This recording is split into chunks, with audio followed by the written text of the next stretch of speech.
you, Alexandra. Now for ID, oui, Virginie Laurent.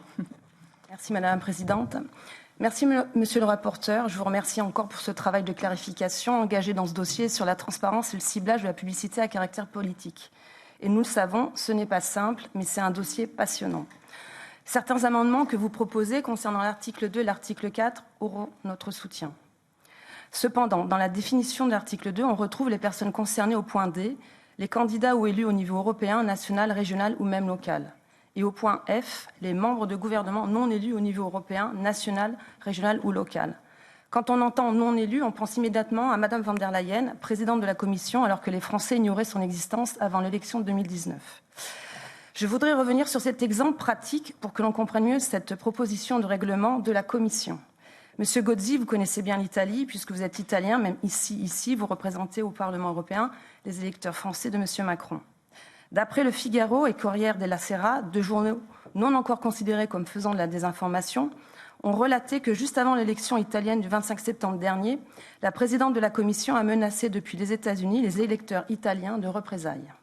Les sondages annonçant la victoire de Giorgia Meloni, 3 jours avant l'élection, Madame von der Leyen a déclaré, je cite, « Nous travaillerons avec n'importe quel gouvernement démocratique qui veut travailler avec nous, mais si les choses tournent mal, nous avons les outils, comme nous l'avons fait avec la Hongrie et la Pologne. » Au regard de l'article 2, cette déclaration serait une publicité à caractère politique susceptible d'influencer de manière spécifique le résultat d'une élection.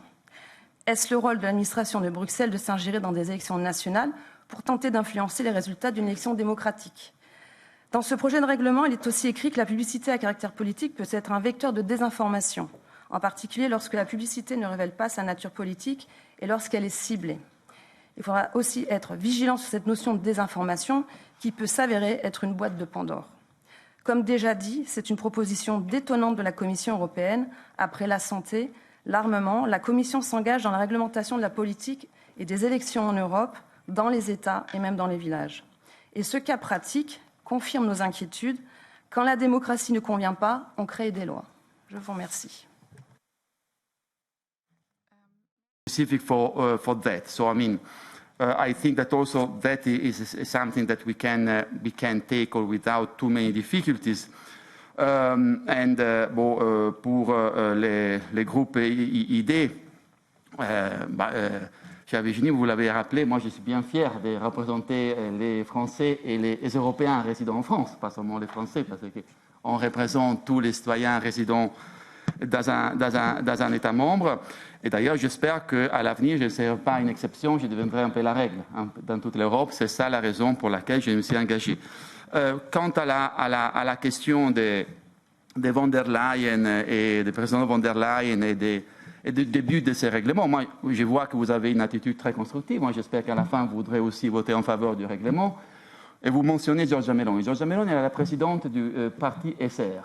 Et je suis sûr qu'un parti européen aura tout intérêt à éliminer les obstacles pour pouvoir mener des campagnes électorales véritablement européennes et pour faire de la politique advertising véritablement européenne, comme j'imagine aussi Marine Le Pen ou Matteo Salvini. Donc, de ce point de vue, aucune censure, aucune restriction à la démocratie, mais la possibilité pour des acteurs politiques de mener véritablement des activités de publicité politique au niveau européen sans obstacle. Et je suis sûr que même d'autres points de vue, vous trouverez cet objectif justifié.